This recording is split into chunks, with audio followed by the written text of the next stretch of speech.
A little while ago, and me and Seaver are so excited. Hey guys, we're live. Hey! Oh my God! Wow! No, Woo! That was cool. no warning or anything. No. What? Where'd we go? There we go. Bobby. I thought it was Y2K and the power went out or something. It's Yeah, like, I'm what trying to happened? make this bigger here, guys. But hello, hi, anyone? We are here. There we go. Ooh, hello. You're live on both. Hello. We are. You are. Hey, everyone out there in Facebook and YouTube. YouTube? Hello.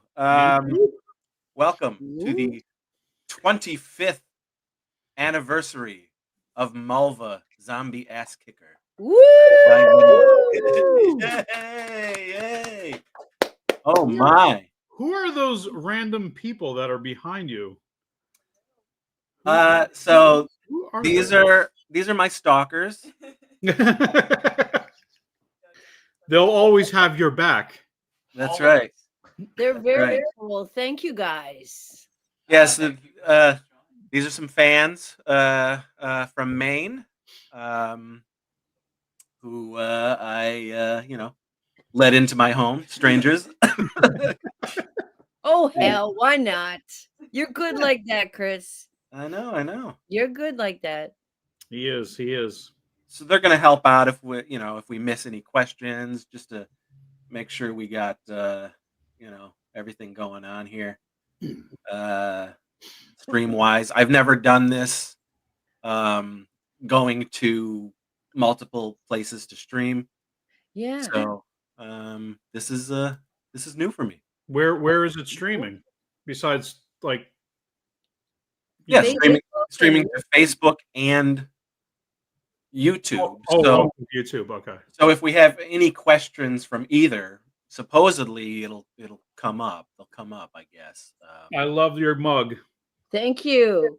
It's from director Tommy, who's doing segments of Jonah. Oh, very Isn't it nice. awesome? Anyway, so awesome. yeah, this is exciting, huh? Yeah. Multi-streaming. So when it comes to okay, someone has to ask Chris this. Oh, see, look, I just saw some. Okay, so yeah, now I see some people. Oh, good. Hello, So- people. Can we see the people or just you? Let's see what happens. So I have a question. Okay. Chris, I know you made movies before the first Mulva, but when did you decide to make Mulva for the first time? Like, what crossed your mind idea-wise? So There's a story. yeah, there is a story. So interesting enough, talking about fans and strangers and fans. We were selling at a convention, Fangoria, in 1999, and we were selling our movie Anal Paprika at the time, Awesome. as well as some of the other crappier ones we did, like Meter Man and From Almost Night Till Almost Day and things like that. And a group of fans from Long Island bought a bunch of the tapes, and months later, I get a written letter, because at this point, the internet wasn't like huge or anything like that. It wasn't like prominent or anything, so people were sending letters still. Yeah. So I get a letter from Missy Donatucci and the gang at this house that said, "Wow, these movies are great. Anal Paprika is hilarious, and we loved it, and we wrote a song about it. Our punk band, and all this stuff, and basically just kind of showered us with praise." And then left a number and said, "Hey, if you guys ever want to talk, we'd love to talk more about the movies and all that stuff. And so I got a hold of them, and that led to them inviting Casey and I down to Long Island Mm-hmm. for a week, um, to just hang out and, you know, be geeky with these people. And we said yes. um, innocent. We were just like, yeah, we'll drive down to Long Island and stay with these strangers because they like the movies, And they didn't even have to bring Trent Hagar with them to, make sure they don't get murdered. No, no, Right. we didn't. We didn't. They And so- trusted more than I. No. Well, So maybe. while we were down there for that week, everybody ended up being really cool, and that's where I met Bob Heckman. Uh-huh. I was living in that house at the time. Yes, Is he that was. right? Yeah. Okay. Oh. And so while we were there, I said, "Hey, let's make a short while we're here, and all you guys can be in it." Mm-hmm. And the short was called Dynamite Explosion Once Again. Mm-hmm. And the characters in the short were Mulva, Chess McLarge Huge, Takateru, all the people who ended up in Mulva. Mm. And we just, I probably wrote like a 5-page thing that was the characters, and we just shot this short, with those characters. After that, we went back to Wellsville at the time, and Missy and I kept talking, and we were like, hey, maybe we want to do like a combo thing where we make movies and comic books together. And I can't remember what she called it.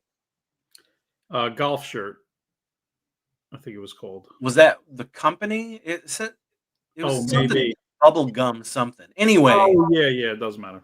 And so I was like, oh, okay, well, yeah, I'll write the first movie and direct the first movie, and then we'll sort of alternate, Mm-hmm. And the first movie was, yeah, I'll do Mulva, zombie ass kicker, and I'll just take those characters and make a movie out of it. So I wrote that, and the plan was for me to move down to Long Island in September of 2000 and shoot the movie. Mm-hmm. And that's what I did. That's awesome. Yeah, and that's where Mulva came from. And then in putting it together, starting in '99, that's when I got hooked up with Trauma, Mm. Doug Sackman, Mm-hmm. the Crom rest his soul, Doug Sackman, Yes. and Lloyd and all of that, and so I was sort of already back and forth with those guys, and they had done stuff for a couple of my movies already, Mm-hmm. and I did stuff for them. Yeah. And so, they were already intrinsic in the making of Mulva. Mm-hmm. Mm-hmm. And, it was Doug who said, we got to get Debbie. Why don't you put Debbie in this? You know what I mean? God bless Doug. He's still smiling about that. I guarantee you. I guarantee you that man. But and we should come back to Doug. He's amazing and a lot to talk about. All the little bits, all the little characters, they were all part of the script, or was it sort of like you knew somebody could do something really funny and you caught them doing that and melded it in? Because it really is like a potpourri of like wild characters, great, like the anime character, like they're so good. Yeah, so doing the short, Yeah. I just took the personalities of those characters, the people who I was in the house with. Mm-hmm. And this guy, I don't remember his real name, but all of you guys called him Joe Anime. Yeah. Right. That's right. Bob, for sure. Yeah. And he loved anime. So I was like, okay, I'll write Takateru, Mm-hmm. and he'll be a dubbed, animation character. So good. Chess McLarge was a name from Mystery Science Theater, and I can't remember the dude who played him, but he was devious, and so I definitely wrote Mulva and those characters to those people. Mm-hmm. But and you know, um, Lady McPouch Sweat was already written, Mm-hmm. and Doug was just like, who would be great playing this is Debbie, And then it wasn't until Debbie, you talked to me and said, "Hey, why don't we get Trent in on this?" And then I wrote Jimmy. Oh, right. That's right. into the Yeah. script. Jimmy Van Brunt. Which is Jimmy Van. great, man. I mean, Yeah. that just really worked out sweet, didn't it? Yeah, yeah. Was that the first Jimmy Van Brunt for any of your movies? So for folks who don't know, Jimmy Van Brunt is a real person. He grew up with my cousin Casey, and I got to know him starting around 1996. And Jimmy Van Brunt is just a real character. A real character. Uh-huh. And so I wrote the inflated, weird Chris Seaver version of Jimmy Van Brunt. And I think no. So Jimmy Van Brunt shows up in Anal Paprika 2, which is before Okay. the Mulva thing. But Yeah. it is widely known throughout the history of LBP and Warlock that Jimmy Van Brunt is a mainstay within the universe. And multiple people have played him. Oh yes. Yes. Yeah. Is he the most played character by different actors? It might be. Maybe we had several teen apes as well. Like Casey. Yeah. Casey wasn't even the original teen ape. Wow. Yeah, that's interesting. That was a guy named Russ. He was the original teen ape, and then Zafir was teen ape, Oh, okay. and then Casey was teen ape. But I've played teen ape in movies. Yeah. I think I played Teen Ape for something. A The short. guy who played the I Max, remember. Dave Ottavino, Mhm. in Filthy McNasty. He played teen ape before, but everyone knows that it's Casey behind that mask. Yeah. I mean, he's really a favorite, right? Like he's a favorite. Oh yeah. He's the best. Yeah. I mean, I didn't see them all, so I'm saying yes, but he's amazing. He's funny. Matthew Brassfield. That's very cool. Very cool. Nice. Joshua Scott Hotchkin. Hello, LBP people. Clint Kelly. Whoa! Whoa. Mulva. I hardly Ellie. knew her. Whoa.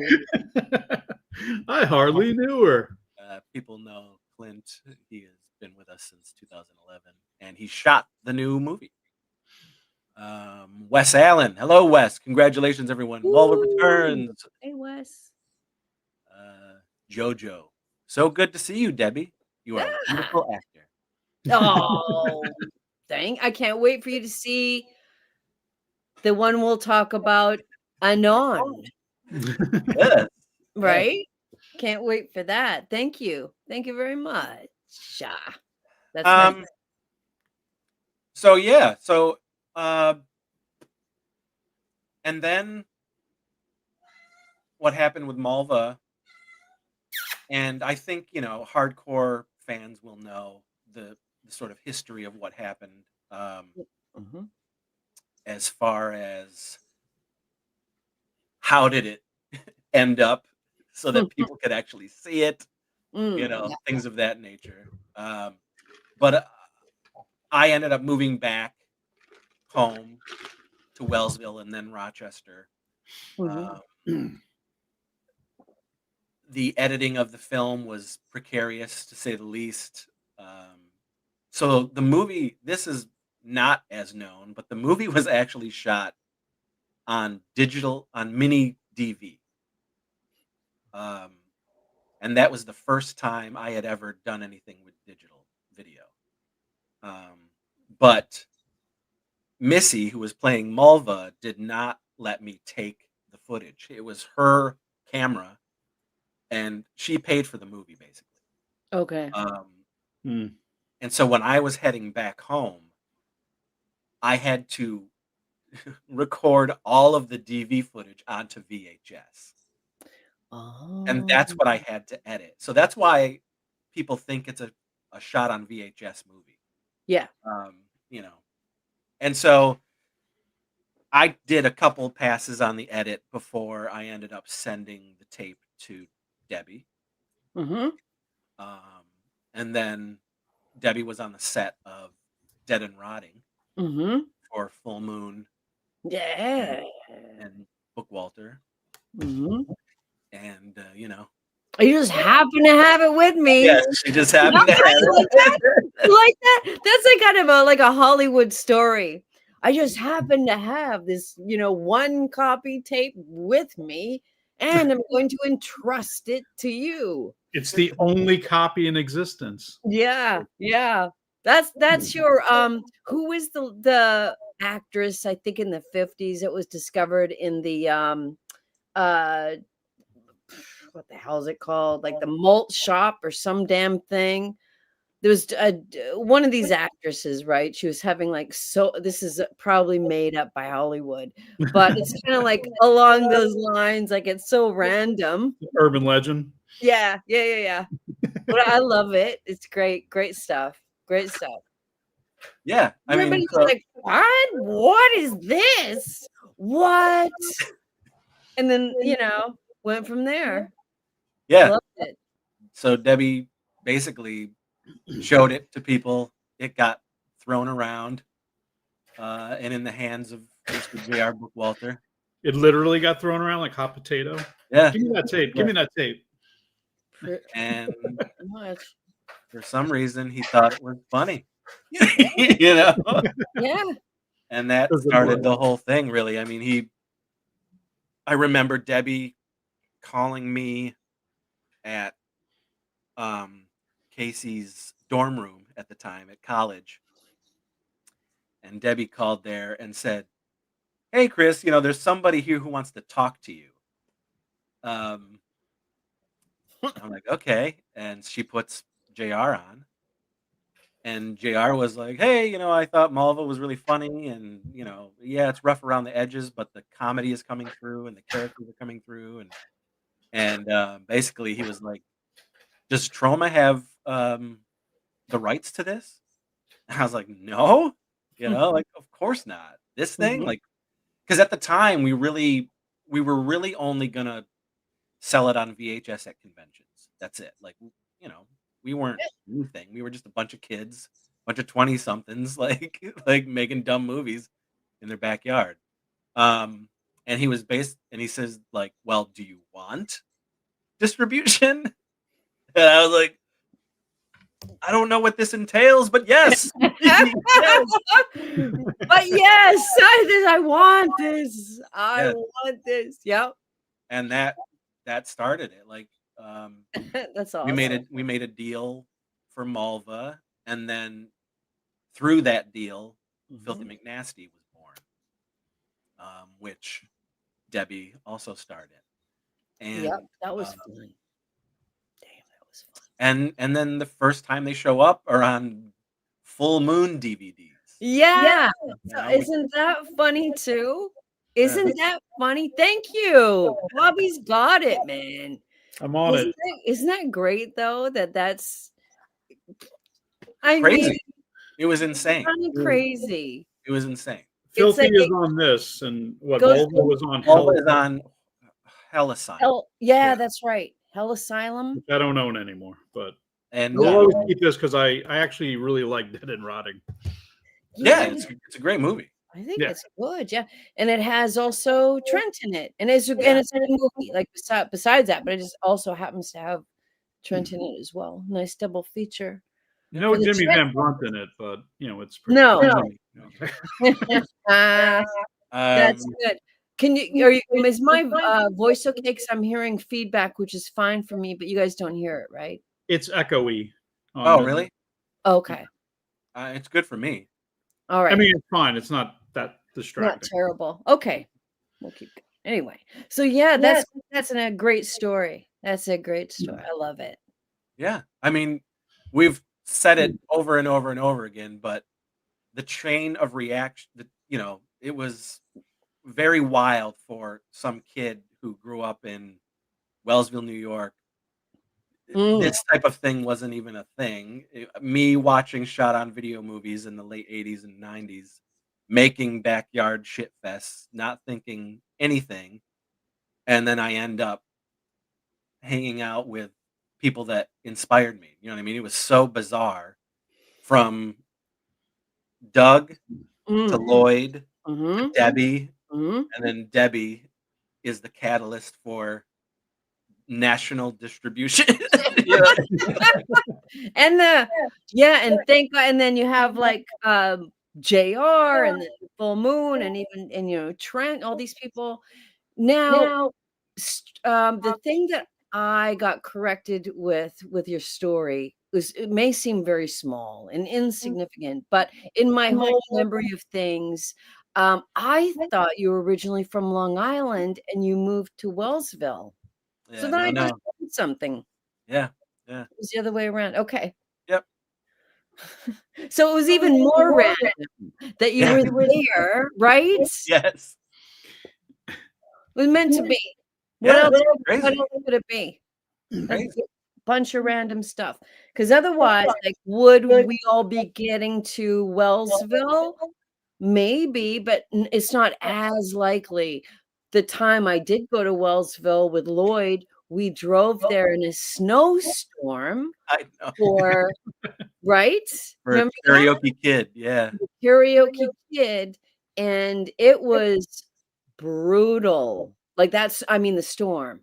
Yeah, It was I remember I was talking to Lloyd, and I told him, "You don't have to come. Like, if it's bad, like, we ain't worth it, Lloyd." You know what I mean? Like, and he goes, "No, I said I was gonna come. We're gonna come." And I was like, That's it. Okay, Lloyd, okay. You know? But I definitely remember being like, "Ooh, like, hoping everybody gets here alive," you know? I don't wanna be That was one of the most brutal snowstorms I think I've ever driven in, and it's been quite a few, but it was just in certain areas, that it was just really piling up. It was really piling up. But it was a good story though. Anyway, back to Mulva. That was a good one. Is that Heather behind you? No, that is not Heather. These are fans from Maine. They don't have names. May and Marcus are back there. It says, Chris, so excited for this film. I'm getting a frame for the autograph poster tomorrow. Yay! Nice. Great poster. Death 42 Gasm. Does the excessive use of chocolate syrup make its return in the upcoming Mulva movie? Yes, it does. Yes, it does. So there we go. Which Deanna loved. Yeah, I'm sure. No doubt. What's not to love? It's chocolatey. Matthew. Oh, okay. This is interesting. Matt Brassfield says, so why did Missy and your team up only last the one film? So basically what happened was Missy was getting upset that I was focusing more on everything that I wanted to do with whatever we were coming up with, as far as, I can't remember what the company was called, but doing comics and movies and back and forth.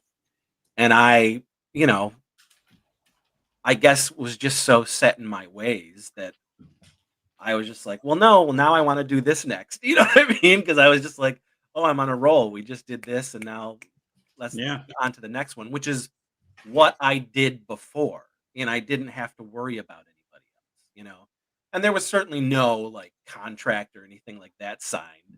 But Missy definitely, was like, well, I have this that I want to do. And frankly, I didn't want to do comic books. And so my side of it was, I'm not going to do the comic book side of things. That's for her and all of her people who wanted to do that stuff.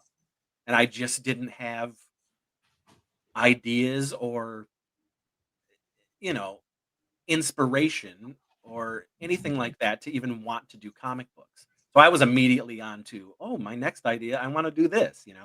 And that upset her. And that house, and Bob can attest to this, that house was sort of a cesspool of whatever Missy said goes. Yeah, and drama. Yeah. And so people followed Missy, and then the drama began. You know what I mean? So everybody sort of started ganging up. Not Bobby, because Bobby at this point had already escaped that house. Yeah, I think I lasted about 8 months, and then I was like, oh, for me, in my early 20s, I look at the whole thing as like this, like growing up learning experience about how, the multiple personalities. I mean, it was just crazy. So I was just like, all right, I figured out life and I don't need this in it. So I just moved out. But I got to say, I mean, as far as the best thing about that house was meeting Chris Seaver and our conversations that way. Like, I can never forget me and you talking for hours one day on the couch, just about, and it almost seemed like we had the exact same life growing up. We loved the same movies, and we just, we were just truly bonding. And you doing Mulva at the time, Mulva was actually a big inspiration to me. You creating that movie and me helping out and everything, because I wanted to get my friends together all the time and make movies. And I did in my teenage years, and then I kind of fell off of it. But Mulva got me back into, oh, yes, this is totally what I want to do, write and direct and, do all that and help Chris out. And so, yeah, the changing years in that house. Our mid-20s. But it's funny, like everybody moved out of that house by like 1 year, and then a new group of people came in, and and they didn't have very long. There was a reason for that. So basically, Missy ended up kicking me out of the house because I just wasn't going to go along with what they wanted. Which is fine, whatever. Again, like I said, we're in our fucking, 23, 24, whatever we were at that point, and 22, I think, maybe. Still figuring things out. And I mean, come on, who hasn't had a moment of both being great and assholey at that age? Let's be honest and not lie to ourselves. Who the hell has got it all together? You know what I mean? And socially knows all the right or whatever proper things. Yeah, I mean, that's just it's very rare when something like that doesn't happen with a group of vastly different people. So I mean, it's really nobody's. I mean, I wasn't there. I don't mean it's nobody's fault, but it's like, it's not this big shocking revelation. Bands go through this. I mean, yeah. And it was fine. And like I said, I made some lifelong friends, and listen, truth be told, Missy was great. That Mulva was great, and it was exactly what I had written, and we played it exactly the way it was supposed to be, and she was awesome. Listen, she was in the movie that JR saw that said yes. So I mean, like, how can you can't deny it? So I love the fact that you're, you know what I mean, that you're saying that, because all the crap aside, the art still, like, you can't take somebody's art or music or whatever away from them, no matter how it went. Yeah. Yeah. I think JR was also saying a huge yes to Mr. Bonejack, and we need more of that. He did. Yes, he did. Boy, he loved Mr. Bonejack. Yeah. I Yeah. mean, so much so that he was still trying to get me to do it in the reboot. Oh my God.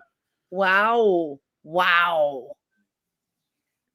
But Jason McCall was amazing as Mr. Bonejack. Yeah, the new one. Wes, I remember a similar scenario for Ski Wolf, which Wes and his band came out for. You told us we didn't have to drive in because of the snow. Yes. Yeah, it was pretty bad when I was driving up there too for Ski Wolf. Did anyway. You know, I have never seen Ski Wolf. Oh my God.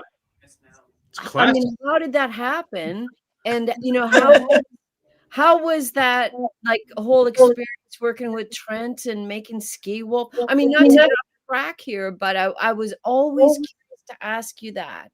It was great. Oh, Yeah. so Trent. I mean, Trent was great. You know, he's Trent. Yeah. And he doesn't. You know, he's so much. Everything. Yeah. So much. Yeah. You know, and so it was good. Like, I'll never shoot on a ski mountain again. That's something I'll never do. In a resort. That was dumb. It was so cold and logistically crazy to try to pull off something like that with essentially no budget and you know, a bunch of us up there trying to make a ski movie. You know, and once again, lifelong friendships from that shoot. Mm-hmm. Oh yeah. You know? I mean, that was Josh's first experience, right? Him and his dad. No, Josh was before that. Yeah, Josh's first. Josh's first thing. I mean, he was like 15 years old or something, right? Josh's first movie was Karaoke Kid. Oh, okay. In 2006, Ski Wolf was 2008. Well, Desiree for me, lifelong friendship from that one. Yeah, and Dez was 2005 for me. But you know what? I'm going to go to the bathroom real quick. Okay. All right.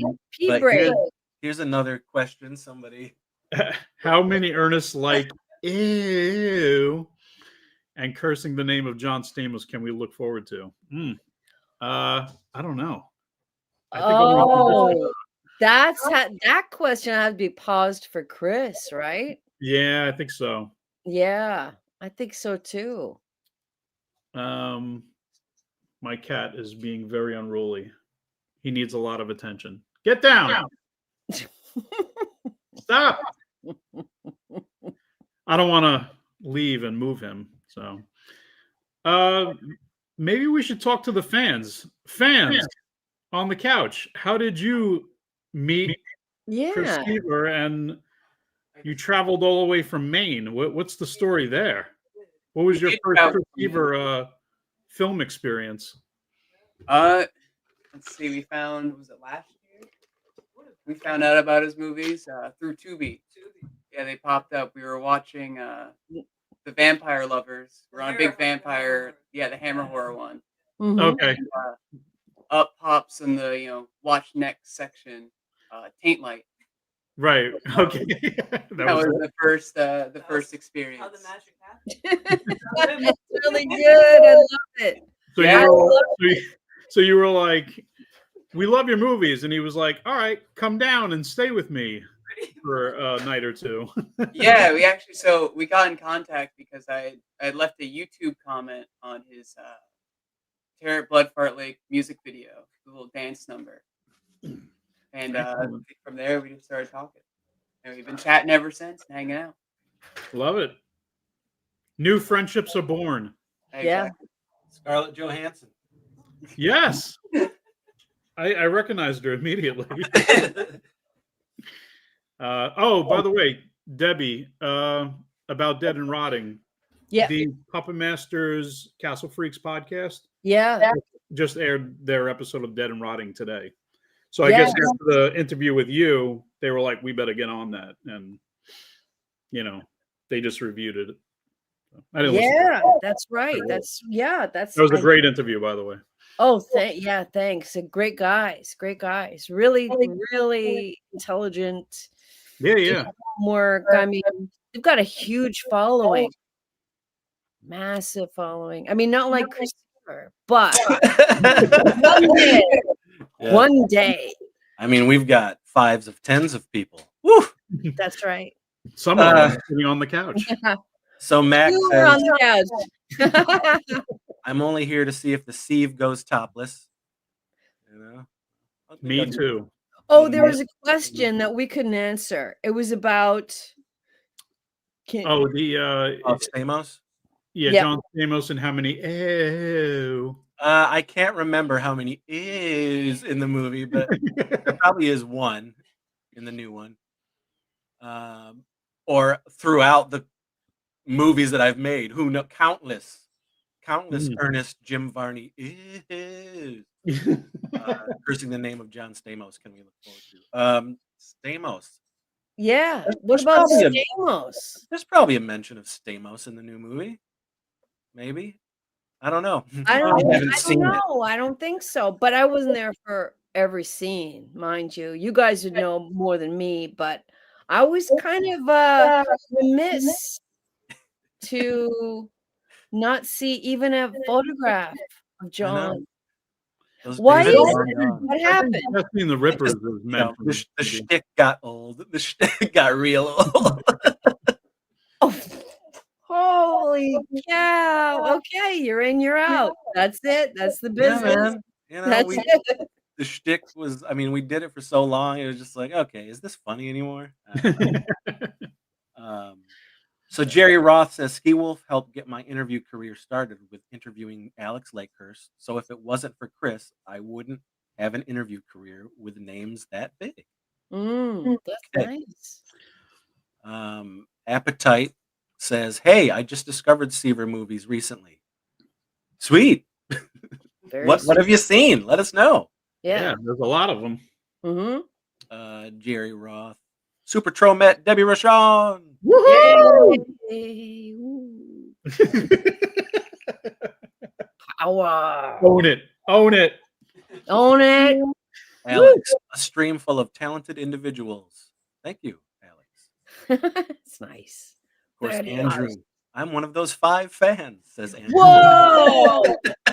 Who gets to be in the Andrew, movie? you rock. Andrew's in the films. So, miss you, Andrew, I miss you.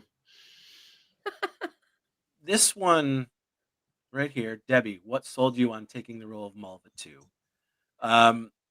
So let me just kind of cruise through what happened there. Thanks to those full moon discs, the movies were being seen, and we were actually getting like really good notices about them. At this point, Filthy McNasty had been done. Got to work with Debbie longer, and Filthy McNasty was something really fun, really silly, really goofy. And you know, these movies come out, and I'm like flipping out. I can't believe it's happening. You know, I'm also thinking like, oh boy, did I make a mistake? You know what I mean? Like, because maybe this stuff wasn't meant for a wider consumption, you know? But I think at that time it really helped me get a thick skin and sort of realize that if I want to keep going, this is what I have, you know, more people have to see this shit, whether they like it or hate it, you know what I mean? Like, I can't keep making movies just for my buddies in Wellsville, you know? So ultimately I was like, okay, I'm okay with this because we'll get better as we keep going. But surprisingly, and I was probably the most shocked, was people were actually really enjoying these movies, Filthy McNasty and Mulva, you know, for as cheap as they were, for as cheap as they looked. the main thing was coming through, which was the silly characters and the silly dialogue. And I think that we looked like we were all having fun. Yeah. And so that appealed to people, and certainly to up and coming filmmakers, Yeah. who was like, hey man, we can do this too. Yep. This is great. Exactly. And so Mulva and Filthy kept getting good notices, like good reviews, showing up in Fangoria and other horror magazines and whatnot. And so by the time late 2002, early 2003 rolls around, JR is like, hey, I'm going to put out these two movies on their own DVD. And I'm going to start a label called Splatter Rampage, which was at the time devoted to our movies. Mm-hmm. And then eventually he picked up other SOV filmmakers and stuff and released them on that. And so that disc came out and did really well, Filthy McNasty and Mulva, the cover notwithstanding. I understand, people probably bought that movie because of whatever JR put on that cover, which was not Mulva. Do you have that cover, Bobby? I tried looking for it earlier, but my closet is so packed. I know I have the original VHS and the DVD somewhere. Okay. I was just curious what that looked like as Chris was describing. So It remember, looked like a model with a super soaker. it was a girl with pigtails, and she had a big gun. Oh, okay. She was in a little schoolgirl outfit. Yeah. Oh, okay. Do we ever know who that girl Was that Lilith Stabs? Yeah, it might have been Lilith Stab. Oh, okay. I know the picture then. Or a picture that's very much like it. Yeah. And Mhm. so obviously that helped sell the movie. Yep. But long story short, it did really well for JR, and JR says, hey, do you want to do a part 2? And at this point, it's 2003, and not only do we have the Tempe stuff coming out, but I'm making other movies within that time frame that weren't for JR. It was just for LBP. So we were racking up a nice little collection of movies from 1991 to now, and really being able to fully 100% go out there on the road to as many conventions as possible.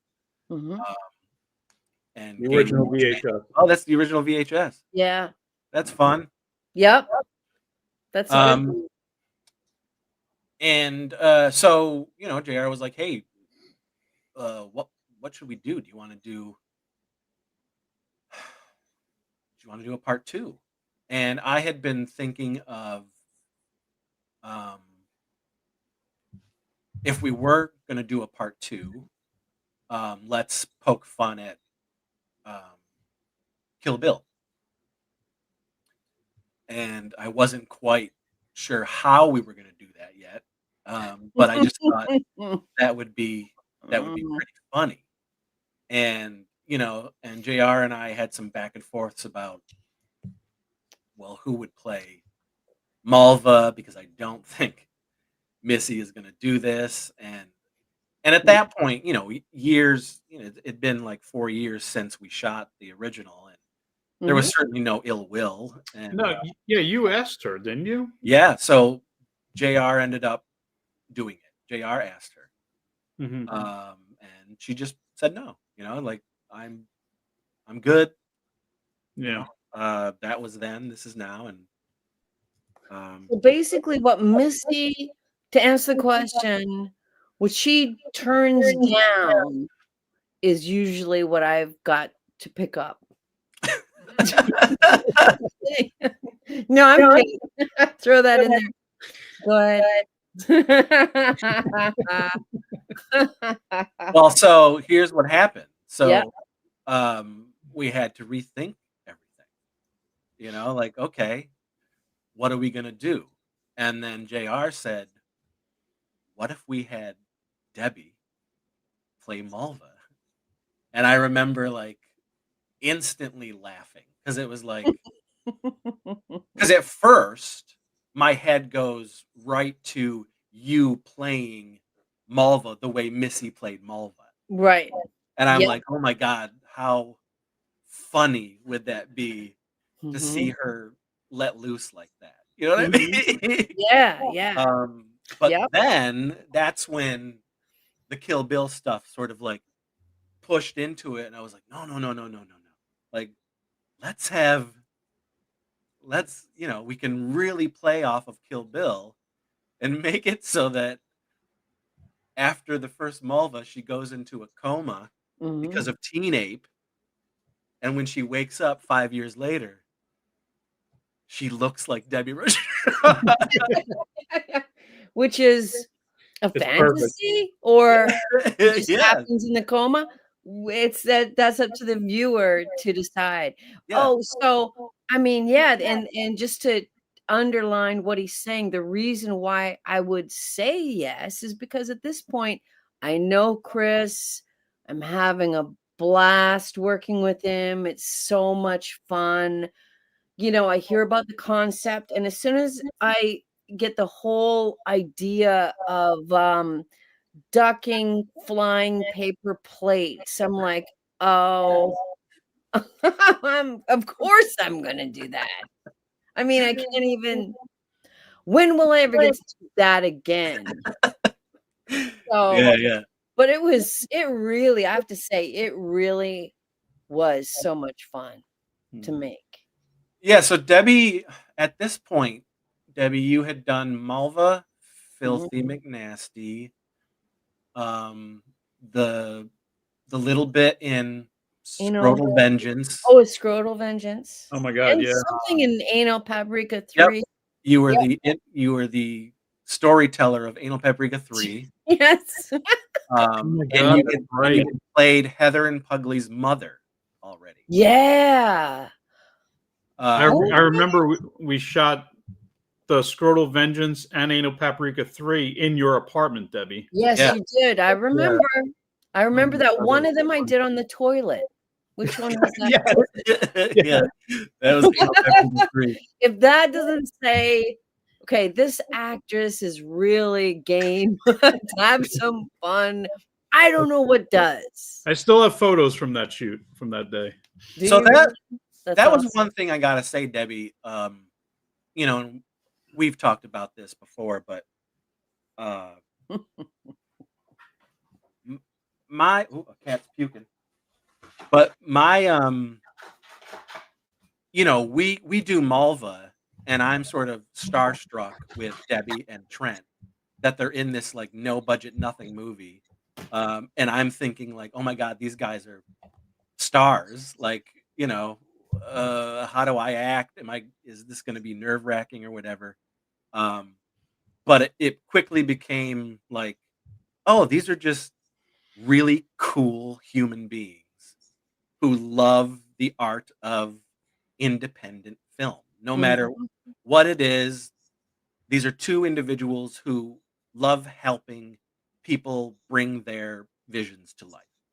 And so the break from, oh, these are like celebrities that I have to be nervous around, to, oh no, these are really fun individuals that like having a good time and can get down with this stuff and Yep. still go out and do their own separate careers and knock it out of the park with their performances, but then come back and slum it in a Seaver thing and have a blast. You know what I Yeah. mean? Like, it's just pure stupid fun when we all get together to do this shit.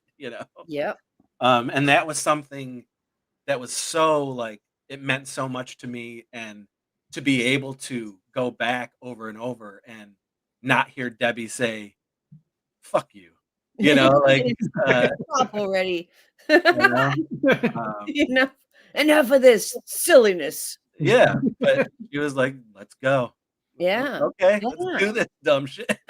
Well, here's the thing too, though. I mean, how I was brought up, so to speak, in the acting, like whether it be acting class, really that's where it was. And the whole like, growing up really with the punk rock aesthetic. I mean, it's really not about judging anything. It's about, am I going to do something different? And yes, have fun, but also if it's absurdist comedy, why should anybody be looking down on it? That's ridiculous. Just even with the trauma movies, people say, at one point, not now, but at one point, why? And I'm like, when do you ever get to do extreme absurdist comedy? Like how often? Yeah. And isn't it fun? Yeah. Yeah. So everything's usually so bland and boring. And so like why? Yeah, I think, I've said this many times, but one man's poop is another man's chocolatey goodness. Right. There's a movie out there for everybody. Yeah. No matter how no budget it is, no matter how high budget it is, somebody is going to be entertained by whatever it is. And it's nice to know that I have people like Debbie in our corner who's game for the absurd, and totally understands what we're doing.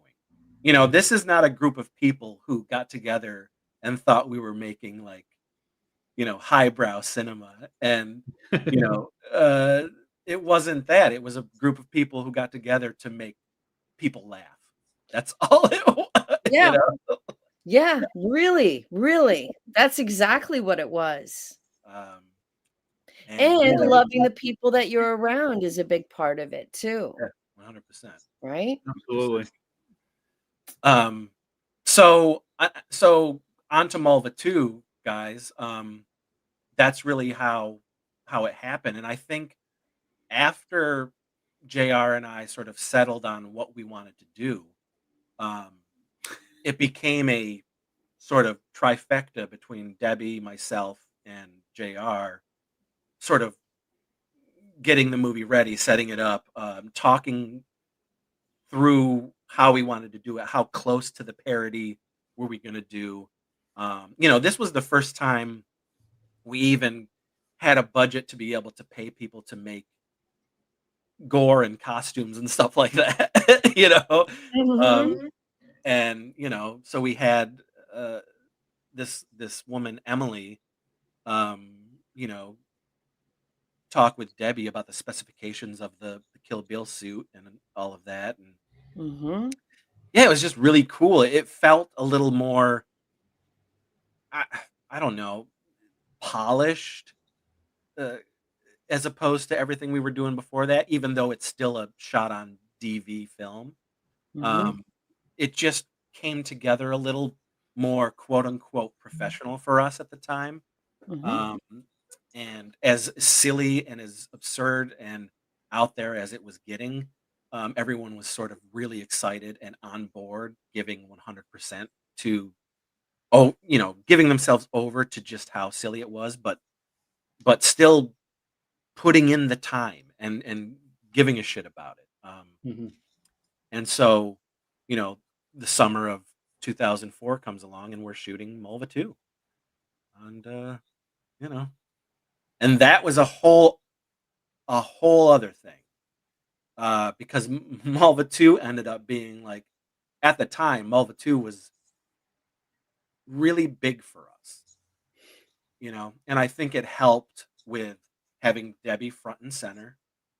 She was the star of this thing, and we were spoofing one of the biggest Quentin Tarantino films. Double features. Yeah, and I mean, we didn't really go into 2 so much. No, but still, yeah. It was yeah, it was big. So Josh Scott Hodgkins says Mulva 2 was obviously spoofing Kill Bill, but was there an intent to spoof anything in particular for the first film? What about the new one?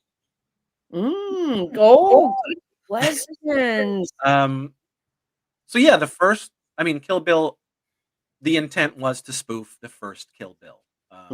There was never really any intention on 2 because at that time 2 was not out. I was gonna say Volume 2, Kill Bill Volume Yeah. 2 wasn't out by the time Kill Bill. I mean, Kill Teen Ape. Teen Ape 5 for the noggin. So what it ended up being was a combination of the first Kill Bill and Freddy versus Jason, and that's what it was. The whole third act was basically Freddy versus Jason. And it was Mulva versus Teen Ape. And at that time, we didn't know how Kill Bill was going to end. No. You know what I mean? So we just took what we knew from the first movie and then added the Chris Seaver Freddy versus Jason. You know, it was also 2003. Yeah. Yeah. And so that was pretty clear cut for that. And we wanted to spoof it right down to the cover aesthetics, the posters. I mean, there were like trading cards. Yeah. There was movie, multiple different posters for it and characters. Trading cards. I never got those. Oh man, yeah, I still have some. Yeah, and there were buttons and stickers and all sorts of stuff made for that movie. Yeah, it was wild. It was wild. It was really cool. All that stuff goes for thousands on eBay now. Thousands of pennies. Yeah. So that second question, what about the new one? We'll get into it in a little bit, but the new one really doesn't spoof much of anything. The new one is a full-blown sort of reimagining of the first film, of the first Mulva. So there isn't much spoofing going on, really. Let's see. I have a question as a fan. Okay. At the time you did part 2, was there immediate talk, because it was successful, about doing part 3 then? And was there ideas that JR kicked past you about, like, hey, let's do Mulva 3 and we could spoof, something else that came out around that time? I have no idea. Okay. Moving on. I can't remember, because this was, because of the whole Tempe thing, this was sort of a freight train.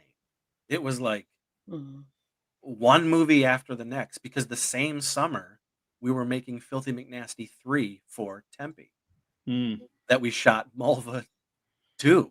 Yeah, see, I can't imagine doing Filthy 3 and then like the next year after that, JR going, all right, let's do Mulva 3 now. Yeah, I don't know. No, we because then we did like Bloody Giblets and Heather and Pugly 2 and Carnage for the Destroyer. Oh yeah, there was some killer years there, which was for Tempe. We just kept it was like sort of on and off. One for LBP that we did, and then one for Tempe, and it just, I don't know it.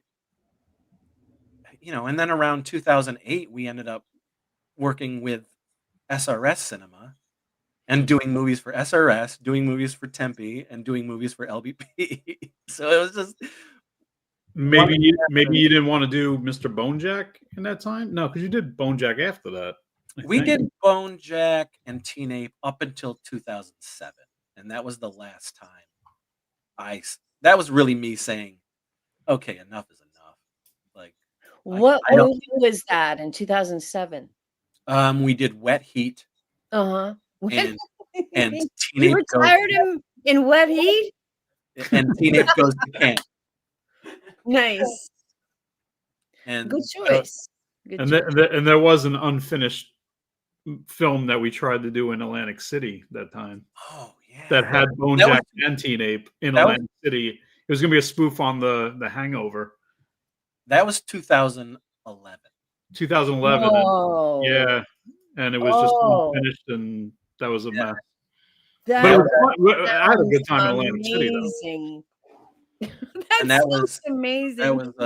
Doug Sackman's last thing with us as well. Yeah, that was the last time I saw him. But The hang down. So yeah, I'm not sure why, nothing was ever skirted for a Mulva 3 at the time. I don't know. Yeah, interesting. A Mulva didn't come up again with JR and I probably until the 10th anniversary of Mulva. When there was talk of us possibly doing something again.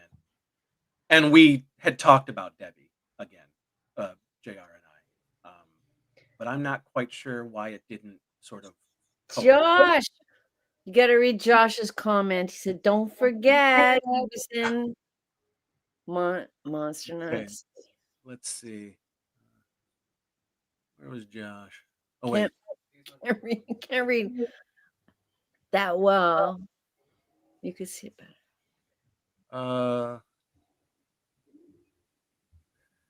Somebody's asking us if we like Motel Hell. I love Motel Hell. I like it. I like it a lot. I love it. Hell yeah. So Debbie, Josh, our Josh says, Debbie, is Mulva 2 a frequent movie you get asked about when you are out and about at cons and such? Yes. To this day. To this day. That's great. Yeah, people watch it on Tubi. They're still being discovering it, I should say. And people say out of nowhere they'll bring it up on their own accord all the time. Yeah, it still finds people, and people still find it, and they love it. They love it. And continue to ask Debbie, why? But no, they love it. They're just big fans of that movie. That movie finds new viewers, I think, all the time. Don't you find? Oh yeah. I mean, Tubi has been a boon for any independent filmmaker. You know what I mean? Like, but yeah, we have definitely gotten such a boost of fandom because of Tubi. And then in like the 2009 era, when Netflix was doing both streaming and disc, mailing, we got a huge uptick in fandom as well, thanks to JR putting our stuff in on Netflix and everything at that point. So yeah, there you go, Josh. Josh McLean is Josh Swire, everyone. He is the one and only Leo DeChamp, and other characters in the Chris Seaver universe. And plays Leo in our new movie. Was he a Van Brunt? He was a Van Brunt at one point, wasn't he? Or he just really? No, he brought about Van Brunt. Oh, he summoned Van Brunt. That's right. Yeah, he did. Appetite. So far, I have watched Moist Fury and Destruction King streaming on Tubi. Totally unhinged. Love it. Thank you, Appetite. There's so many more you need to see. I'm up to 65 movies in, and next year will be 35 years making this crap. So please, there's more Chris Seaver and Debbie Rochon out there for you to enjoy. There you go. I mean, order this from somewhere. Debbie has, close to almost 200 titles to her name. So there's you got your work cut out for you. Yeah, you'll never be bored or alone again. That's never. Right. Never alone again.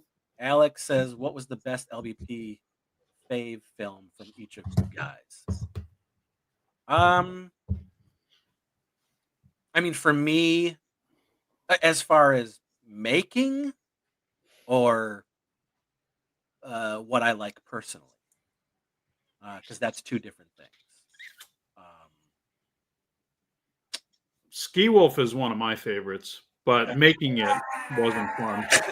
Oh, there you go. Wow, I got the crowd Chris, going don't look now, wild. but there's fans behind you. That's amazing. That was awesome. They do love Ski Wolf. Yeah, Debbie, you're gonna have to get on Ski Wolf. I know. Yes. I know. I feel terrible. Okay, I will though. I will. Yeah. Yep. It So wasn't fun for me, but it was yeah, a great I didn't outcome. have a good time making it, but it's a fun watch. Mhm. For me, I think the Weirdsies is probably still my favorite movie, but making of, man, that's tough. You know, the hardcore LVP fan answer is Karaoke Kid because it's an inside joke. But that was really fun to make. Mm. I mean, they're, as hard as they all are, because guys, newsflash, we shoot these movies in like 2 to 3 days. Newsflash. These are not sprawling, multi-week productions. This shit gets done fast. So it's, it's a good mix of, oh, this wasn't the best time, but the movie turned out all right. And Mm. this was a great time and the movie turned out all right, or this was a great time, but the movie turned out terrible and vice versa. So I don't know, there's ups and downs with every production, but for the most part, there's not a production where we're not laughing our asses off, Mhm. even if it's the toughest thing we've done. Mhm. And the toughest for me was always the movie we made for Trauma. But the Yep. most fun, I mean, you can pick or choose. I don't know. I even had a blast making this last Mulva movie that we did, as hot as it was. Mm. But there really wasn't too many issues with it. So I call that a successful shoot. Yeah, definitely. That's a huge, huge success when, there's no massive blowout. You know what I mean? There's no complete Yeah. meltdown or anything. I mean, certainly not the terror that we experienced making Mulva 2. Which part? When we were down in the city, in the factory. Oh yeah, and the gunshots? Yeah. Yeah. That was pretty funny. But hey, we didn't run out. We finished shooting.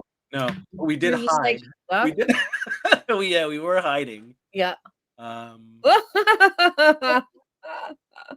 Yeah, that was some kind of shootout that night. Boy.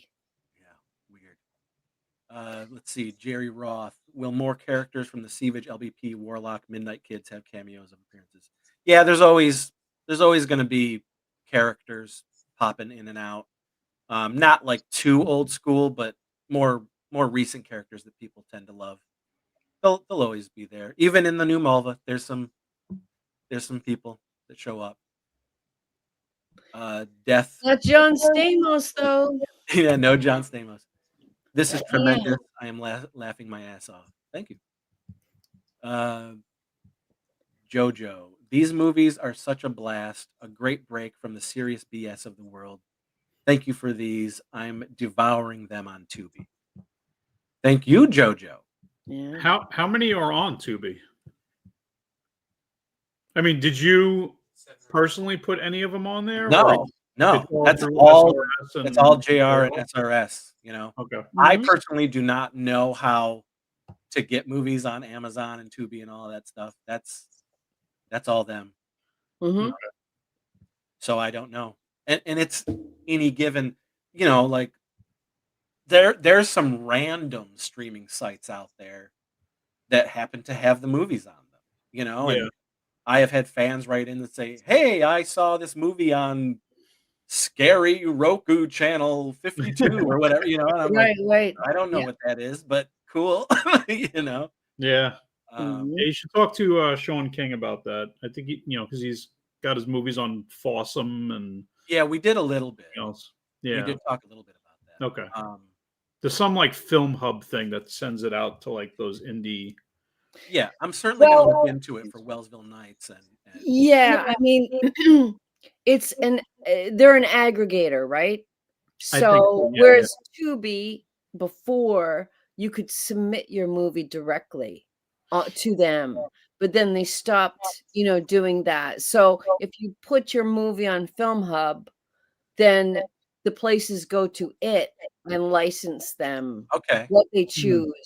Cool. And the Film Hub has to do like all of the quality control, so they don't have to worry about all that stuff. Yeah, So then once they've done their part, then they know it's going to be of a certain quality, right? Mhm. Like streamable, Yeah. and then they just choose and license what they want. Cool. All right, cool. That's cool. Yeah. And I mean, this is it could be very techy, but it's good to know.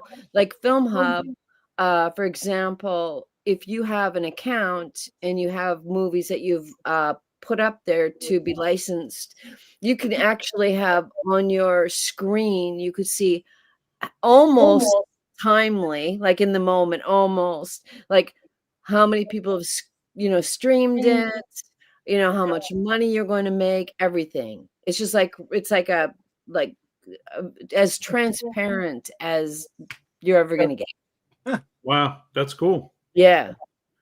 This has been the Rochon Report. Yes. Thank you. And good night. Good luck and good night. Acres of movies. Would you make a Motel Hell 2 if given the rights? Yes, I fucking would. Absolutely. Yeah, we would all do this. Would. Are you Yeah. kidding me? I think I- that'd I- be I- fun. Farmer what- Vincent. I could see that Wow. Farmer Vincent's garden with all LBP characters that are buried to their necks. John Stamos. A dozen John Stamos heads. So Will that's you where make Bone this- Jack has been. Will you make this movie? Chris Seaver. I am Yeah. calling to Chris Seaver. Oh my God. Time to make this movie. Motel Hell 2. Yeah. I love that movie. It's great. Good stuff. Kill Teen Ape again. So Jimmy, so hefty. I don't know. Exposed us to Chris's universe with Blood Fart Lake. How long did that take to shoot? That was a 2.5 day shoot in 2008. The first Blood Fart Lake. And I'm currently writing part 3. Awesome. The Curse. Andy, hello. Finally awesome to see who I was doodling with Sharpie marker on my kitchen table. Okay. I don't know what that means. Oh, that's good stuff. What's that? This is all amazing, says Alex. Thank you. Oh, Jojo. I wanted to go back to Jojo. Jojo, you have, like I said, you have so many movies to check out from Debbie and I. There's a shit ton out there. Yeah. Not just on Tubi and Amazon, but go to our personal pages and whatnot. And we have a variety of stuff. There's stuff on so many different sites, as well as SRS Cinema, Alternative Cinema, which is Camp Motion Pictures. There's stuff, Tempe Entertainment, Make Flicks. So many Chris Seaver movies. Through us ourselves, we have movies that we can offer. All that good stuff. And yeah. So let's see. Josh said, "Don't forget Bone Jack was in the Monster Nazi Apocalypse." I forgot. Why is that? Anyway, so He's right. Andy says, "Excited for this. Will there be a VHS release?" That's, distribution is all. Oh, look, he's showing some LBP Look classics. at it. Very nice. Very nice. Cool. Cool. Yeah, I don't handle any of that stuff. That's, this particular movie will be Tempe Digital and Makeflix. So it's all up to J.R. Bookwalter. Mhm. But keep checking. The documentary, great. Which The also documentary all about Chris Seaver and all of his films. Adam Werther. Hey everyone, I'm excited to see the new Mulva. So are we. Woo! Yes, he is the one who started hashtag Free Mulva. Free Mulva. Is that right? Hashtag free Mulva. Yeah. Okay. Hey, Jamie. Jamie says, "Hey guys, hello, Jamie." Hey, Jimmy. How's it Adam, going? also excited for the new Blood Fart Lake movie. Nice. Yeah, me too. Next year. Nice. See, people waiting for the next Seavage download, upload, Big fan, Josh. Hello. stream Side load, load. side load, high load. Let's see, what is this? I have pretty close to the entire Seavage library on physical, missing only Death of Lantern 1, 2, I think. Crazy. Is it on physical, the Death Planner 1 and 2? So that's another release that Makeflix is putting out. Oh, okay. There was that's the limited one that we put out years ago. But Tempe is putting all the Death of Lanterns out. Okay, cool. The remake.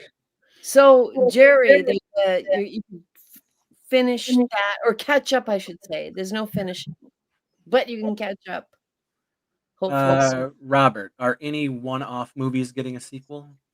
No. No. I would assume you mean like Moist Fury or things like that. Wet Heat. No Geek War 2. No Geek War 2. Geek Wars. No more Scrotal Vengeance.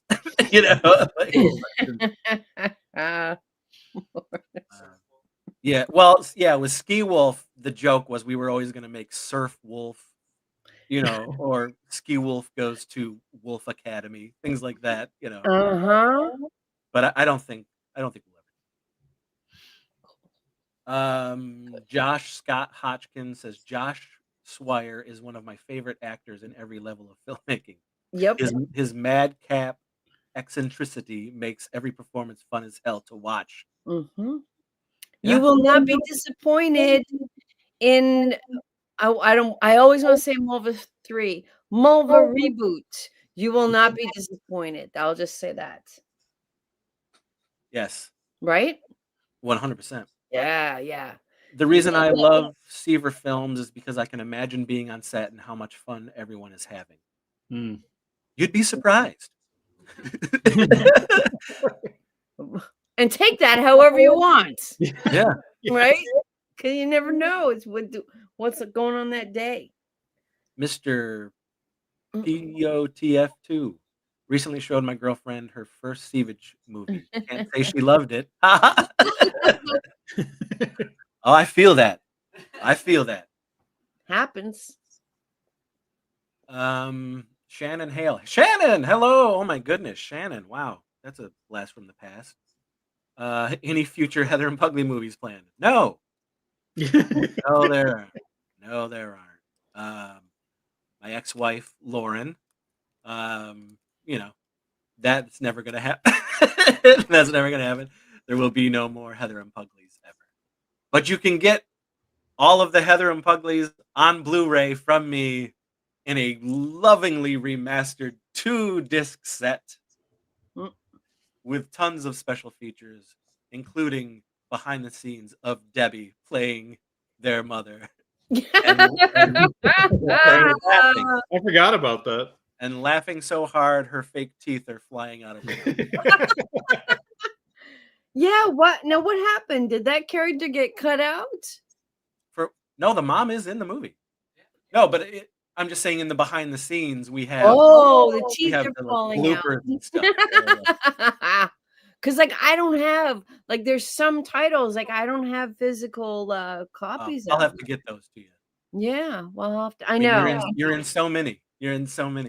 Debbie, do you own most of the 300 movies that you're in? You know, it's interesting. I'll say this real quick that I really try my best to have one of everything, like it whether I like it or not. And the reason is sort of like in a documenting fashion, Yeah. and it's interestingly paid off because there's a release coming through Vinegar Syndrome for January 1st. I can't say what it is because that's the way it is. But I had a whole bunch of behind the scenes pictures. And I was like, I mean, like an album full. And I always thought, oh, I'm carrying this around. I'm like, Yeah. taking it wherever I go. It's like, what a pain. Well, do I ever look at these? But it literally, they're going to be really featured on that disc. So things like that are definitely worth hanging on to. Like, so the answer is, yeah, I try because I always think that, if I have to like make some compilation or somebody needs video, it's like today they say receipts, right? So of like some whatever film that you did, like it's always good to have it handy. But for that reason, like in an archivist kind of way, in case I need it. So Yeah. that's why I say to Chris, it's like I probably have about half, but I need to get. Yeah, I'll just send them up to Well, that took a long time for me to just spit it out and say what the fuck is going on. you. Look at No, this. but that's why. Heather and Pugly. What are those? What's These, that? these are the original notes for Mulva Zombie Ass Kicker. Oh my God. Whoa. Yep. Read them.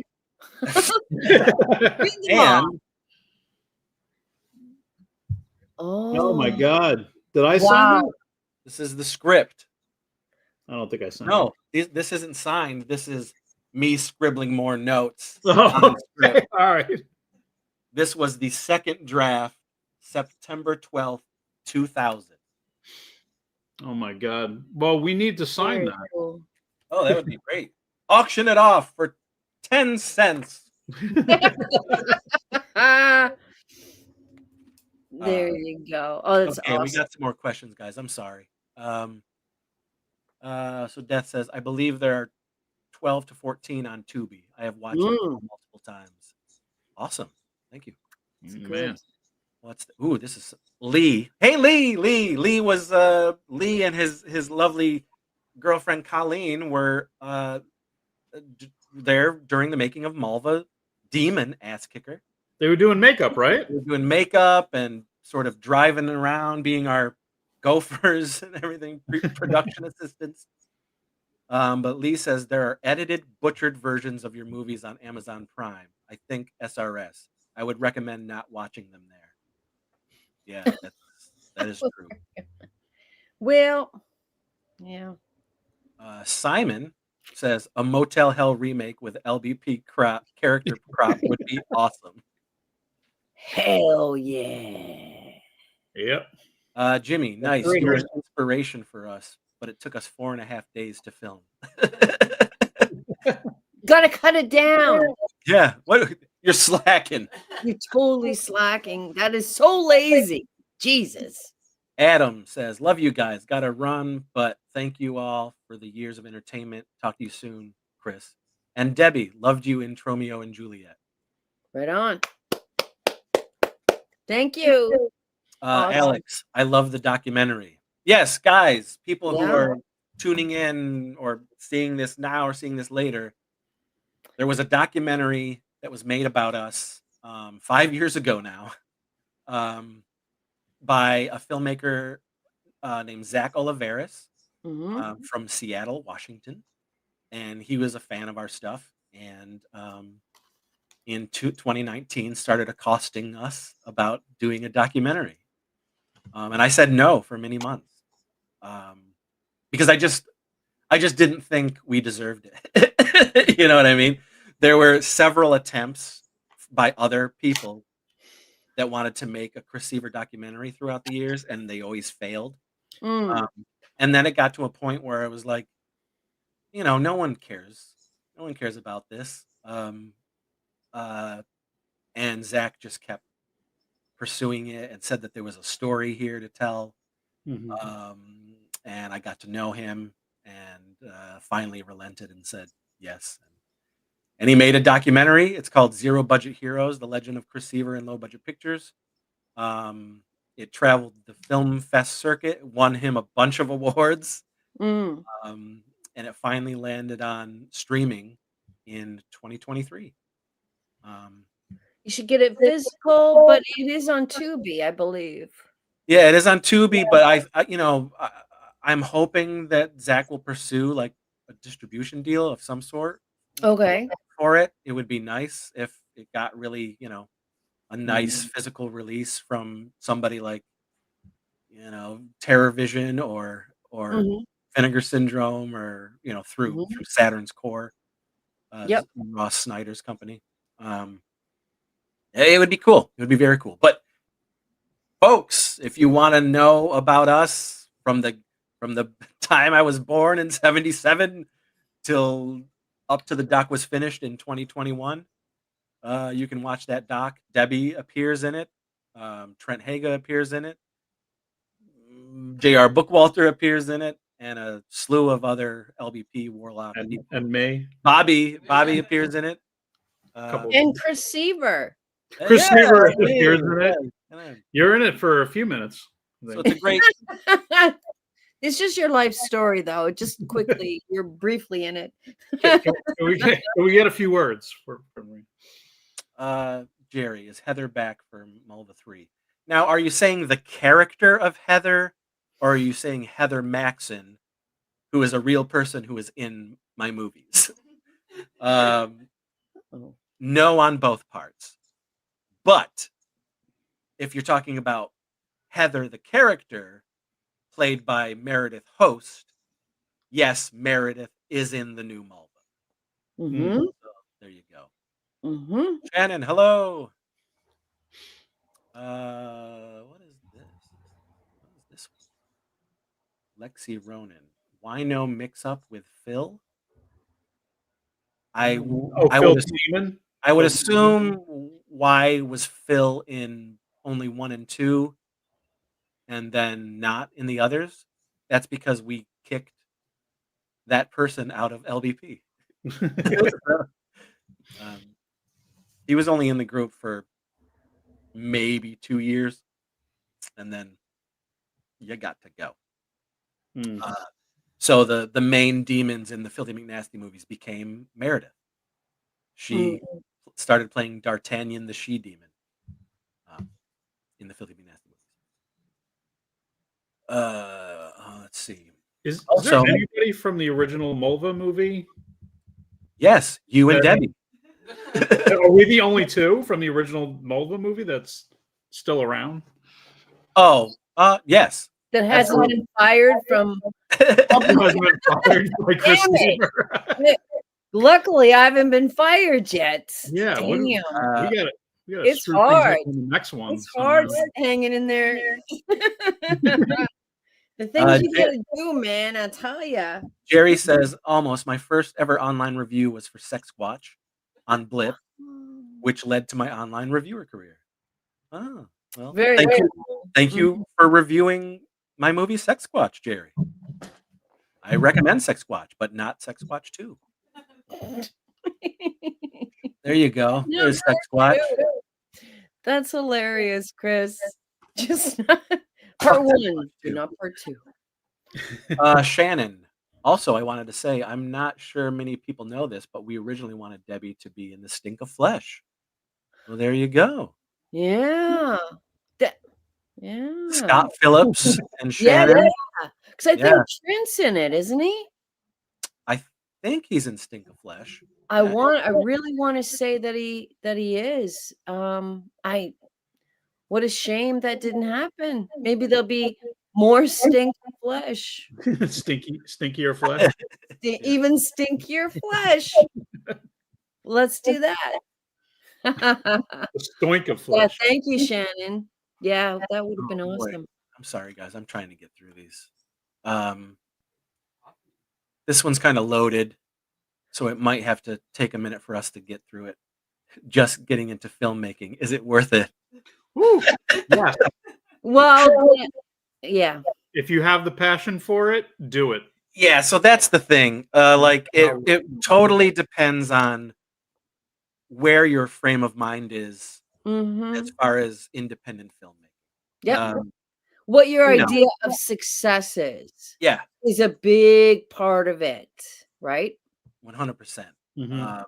You know, if you're in it because you hope to maybe make money and make a career out of it, that can go either way. But I think first and foremost, you 100% have to have the passion for wanting to do it.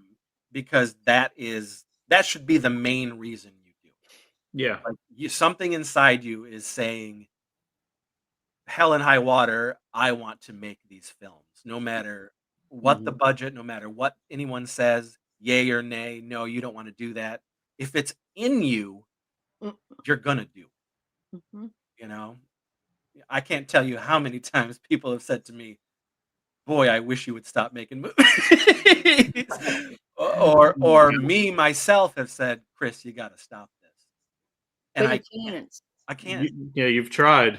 I have tried so many times, and I'm going on 35 years. Try to stop, I swear to God. Yeah.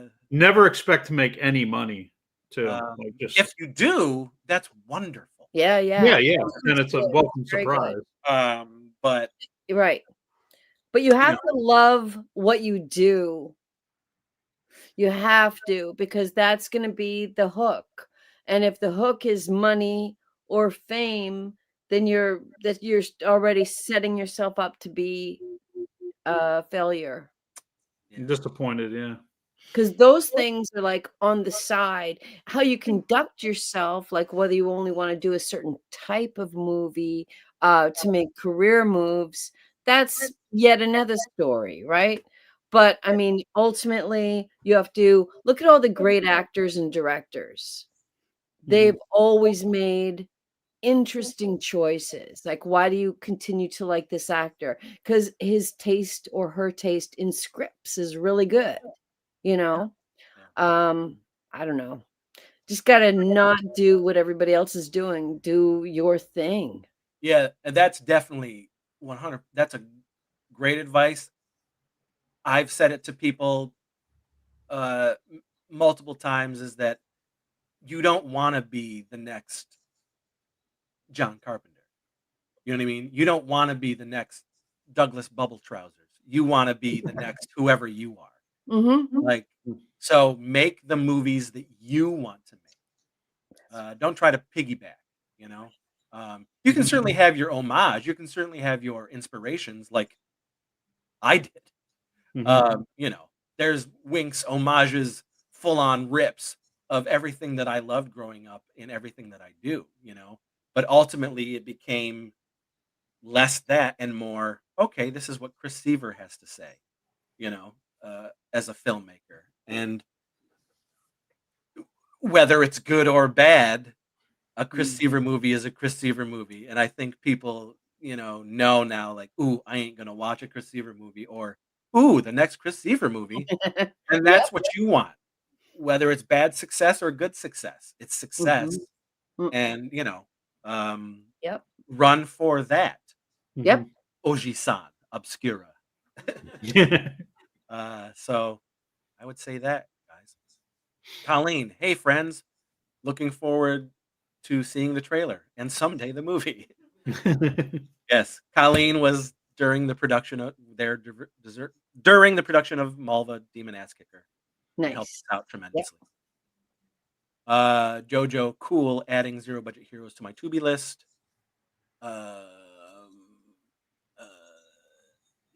Jamie, it's a good documentary. Thank you, Jamie. Zero budget productions is so worth watching if you enjoy the Seaver. Zach did an amazing job. Yes, he did. It surprised me. I was very overwhelmed with how that thing turned out. Mhm.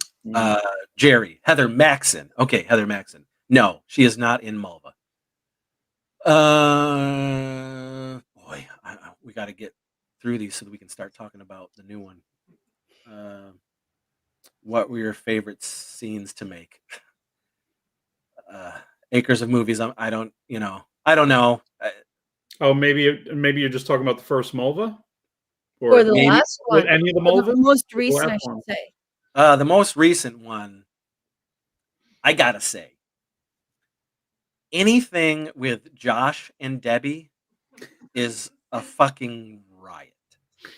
And this is not putting down any of the other people in the film because everyone knocks it out of everyone knocks it out of the park in this Everyone. movie. Mhm. I mean, especially fucking Deanna Naja as Mulva. Yeah. She is tremendous. But Tremendous. as somebody who loves Debbie and loves Josh and loves putting them together, Mhm.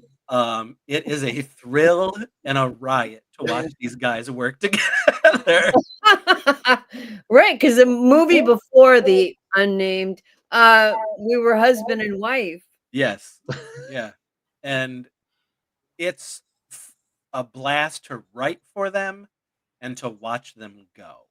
And so I think shooting the new Mulva, it was just a treat to watch these two people try to blurt my stupid lines out and have the chemistry and the characters down and the sheer stupidity of the characters alone because they're two of the most dumb people in the Ever. movie. Yeah, Yes, the characters are so stupid. So stupid. Idiots. So it's a thrill. So those scenes were just a joy to watch those two together. And when you see the movie, Absolutely. they're tremendous. It's just, it's glee, it's joy. I enjoyed their interaction in my car that you filmed. Yeah, thank you for that. Sean Pinkerton, the documentary came out great. Thank you, Sean. Sean is a uber fan of our stuff. Yep. Jerry, if anyone here gets a chance to meet Chris at a convention, do so. Pretty sure I made him laugh by asking about Dana McBoobs if he remembers that. I don't, but cool, Jerry. Thank you. Been friends with him and Josh since that convention. Thank you, Jerry. It felt 100% right making a movie. If I can eat a bologna sandwich in my double wide, I'm good. There you go, man. There you go. That's what it's all about. Yep. You had a great time making that movie. Keep fucking going. You know, if it's that fire in you, let's fucking go. Yep. Roger, what if you had a budget of like 50,000 or 100,000? What would an LVP movie look like? It would be amazing. I would actually be able to pay these people and pay them what they deserve. And your movie would look like my latest movie, except really funny. yeah. I think, it would look better than any movie we've ever done. And right now, that is Mulva Demon Ass Kicker. We shot that with the Red. It was shot by Clint Kelly and Sean King. Mm-hmm. And funny enough, the previous best looking LVP movie or Warlock movie was Death of Lantern the remake, shot by Clint Kelly and Sean King. Yep. So it's just gonna get better. It's so great. I think things would look production wise, quality wise, extremely better. We'd also probably be able to shoot more than 2 to 3 days, which would be great. So Demon Ass Kicker was about 5, right? 5. Can you imagine if it was like, okay, you got to make this same movie that you were planning to make, but now you have like a shitload of money And so you have to have Brad Pitt who's on board and all these people. And now you're having to tell those types of people, okay, no, when you say this, you have to be drooling more. Or whatever. You know what I mean? Whatever the character's doing. Wouldn't that be funny? Yeah. Yeah. And then Brad Pitt shows up. Yeah. We'll see. I don't know. I don't know what it's like to have a $50,000 budget. I hope with one of our upcoming productions we will know that. Hmm. Cough, cough, treat or trick. Cough, cough. Ugh. Anyway, Sean Riggle, Chris, will you be singing in the new Mulva movie? No, I don't sing, but you do see me. Hmm. You see me. I meow. I was about to say that, but I didn't want to spoil it. Oh, I had that. Hello, oh, I had that. The doc did make LBP feel like a gang we all want to be a part of and made an LBPer out of me. So inspiring. Can't wait to see the next movie, Chris. Thank you. Oh, I had that. The antibodies. Hello. Hi, guys. This just happens to be the person who recorded the theme song to Mulva, Demon Ass Kicker. Nice. And it is appearing at the end of the film. But it is in the trailer. Spoiler alert. Colleen, there is indeed singing in the movie, though. Yes, there is. Yes, there is. By Colleen herself. She does bust out the opera. Nice. Joshua Scott Hodgkins, have you ever considered a radical style change, like doing some Lynchian surrealism? Or it's funny. I've been asked this before, and it's never gonna happen, guys. It's never gonna happen. Like I remember there was a specific LBP fan. His name was Jamie, and almost every convention that he saw us at, he would say without being funny, when are we ever going to see the Chris Seaver drama? Because he wanted to see what we could all do in a Chris Seaver drama. It would be a spoof on drama. That's the only way I could do it. That is the only way. Like, that's not me, guys. It's just not me.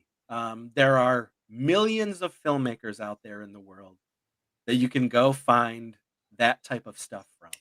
But you know where you can only any Cineplex, you could check something out. But you know where you can find a Chris Seaver movie? Right here. Right here. There's nobody making a Chris Seaver but us. And that's just the way it's going to be. Yeah, the budgets may change. Yeah, we might up the production value. We might have 10 days to shoot a movie, but it's still going to be a Chris Seaver movie at heart. And that's, that's us. So there we go.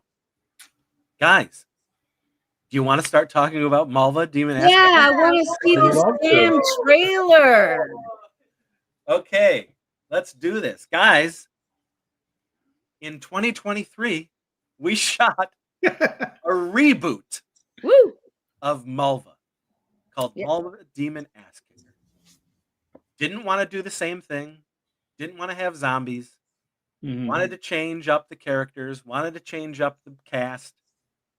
Had to have Debbie Rochon in it because she's the one very consistent thing with the Mulvas. She's in the first one. She plays Mulva in the second one. She had to be in the remake. But now she's the antagonist. Taking over the character of McLarge Huge. Not Chest. No, she is Ginger McLarge Huge. In this film. And her cohort is none other than Leo DeChamp, played by Josh Swire. Yeah. And they are the nefarious duo that get the ball rolling in Mulva, Demon Ass Kicker. And also, fans, we thought it would be appropriate to bring in the Filthy McNasty worlds, since Mulva and Filthy were the first two successes that Mhm. LVP had. So bringing in that world to the Mulva world was really the best way to go, to give fans a thank you for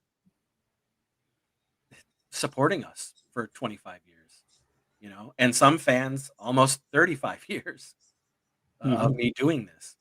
But yeah, so we shot it in 2023. It was super fun. Um, it was for Tempe Entertainment, Make Flicks. JR Bookwalter is the producer. Mhm. Um, Deanna Naja is our brand new Mulva, Mhm. and she knocks it out of the park. This is her first. So we got Deanna through Bobby.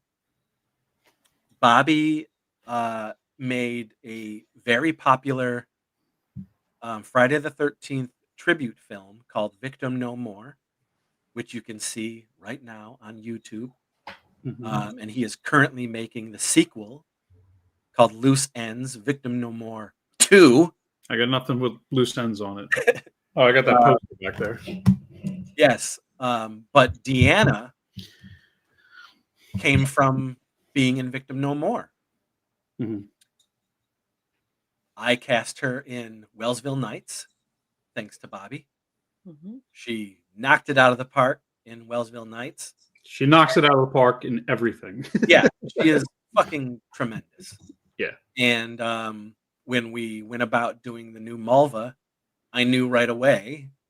I told JR right away, oh, I already have the new Mulva in mind. She I just haven't asked her yet. yeah, she just has to say yes, Yeah. Mm. which was Deanna. And she said yes. So this is her actual first like major movie that is going to like be sold, and her like first like starring appearance. She's been so patient, as all of us have, Mhm. for this movie to come out. I'm not going to get through the 2-year long issues we've had. All I can say is it's finally on the eve of the the, the Destruction? yeah, That's a song. That's a song.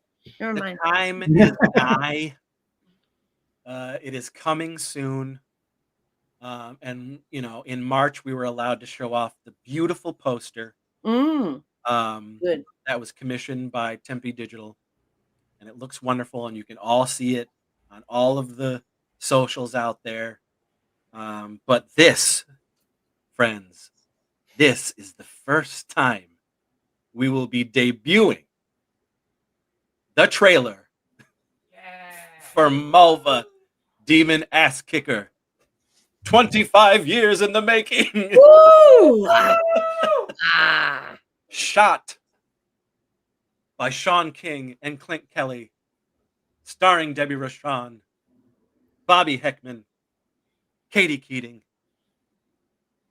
Jason McCall as the new Mr. Bonejack, Deanna Naja as the new Mulva, a wild cast of characters. And here we go.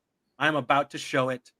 Guys, so this is the HD version, and at 4 p.m. on the Tempe Digital and MakeFlix socials, they are putting up the 4K streamable and downloading version of Mulva Demon Ass Kicker. So, but this The is trailer. the HD version of the trailer. Yes, not the movie. Yeah, Not just the make movie. it clear. Just want to make it clear. Unfortunately, I really have no idea when the movie is going to see the light of day, but I know it's going to be this year, and people will get to see it before the year is out. Nice. But I'm excited, guys. Here we go. I am going to pop this up. Excellent. Let's see.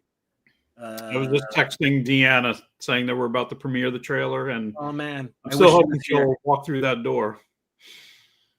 So here we go. We're gonna show it. Hopefully it pops up, guys. Let me know if it does. Are you seeing any of this? No. Okay. I don't. Hold on. It is a little. There's a bit of a delay. About this. Oh, yes. Yeah, Everyone sees it? yeah. Okay. Here we go, guys. All right. Be gentle.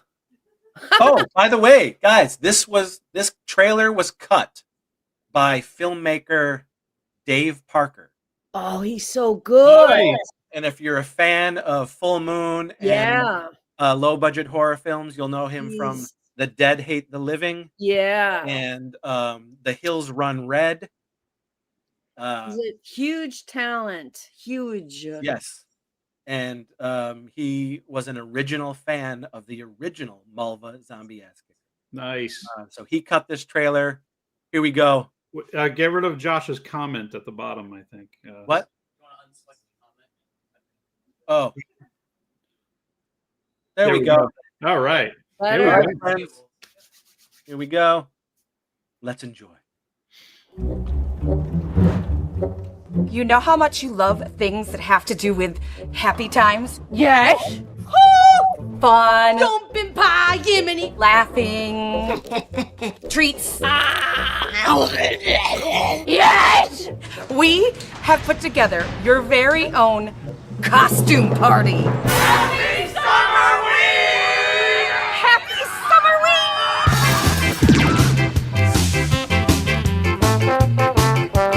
You're gonna have this party, and you weren't gonna invite us? We hate you! What'd we ever do to you, skags? You are not invited to any party. This ain't over. My mode has been depeche. We need to get filthy. We need to get nasty. We need to get filthy McNasty! What up, meatbags? There's this turd named Mulva. We are going to poison all of her food. And then and she'll never touch our cookie, cake, or candy again. You are gonna flip your lips. What have I done to deserve this? Something strange is going on in my neighborhood.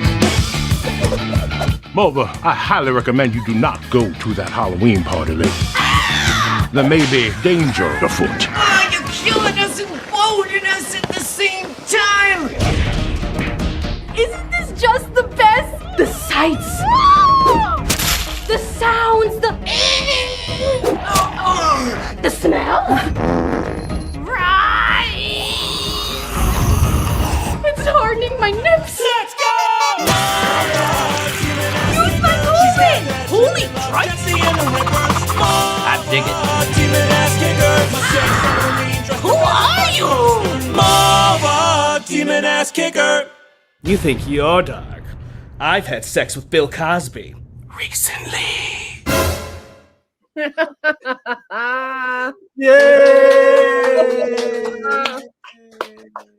I love it. There we I go. love the effects. Yeah, yeah, The yeah. glowing. Funny. Good Well, there stuff. it is. It's great. It's good stuff. You've seen it now. And Yep. you can go to the Tempe digital sites on Instagram and Facebook, on Make Flicks on Instagram and Facebook. And at 4 p.m., they will be putting out the 4K version of that. So you can link and share with everybody, tell the world. Mm. And there'll be a press release later. I'm not sure when, not today, but there will be a press release that they'll be putting out. And that'll be going out to, the magazines and all that. Oh man. What have we done to deserve this? That's right. Amazing. That's right. Everybody looks hilarious. That was awesome. Yeah. Awesome. You did it. Yeah. We time. did it. Stuff. Yeah. Let's do it again. Yeah. For the One day. first time. Bravo. Meow even got in there. Meow. Meow. Yeah, that's right. Cool. That's right. Are you gonna have? Do you have all subtitles for your meows? I don't want to give that away. Oh.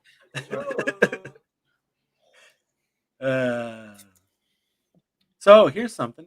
Jojo says, curious what the best way to support you guys, physical media, or do you get a little bit from streaming? I get nothing from streaming. I don't know. So direct contact to the sievage.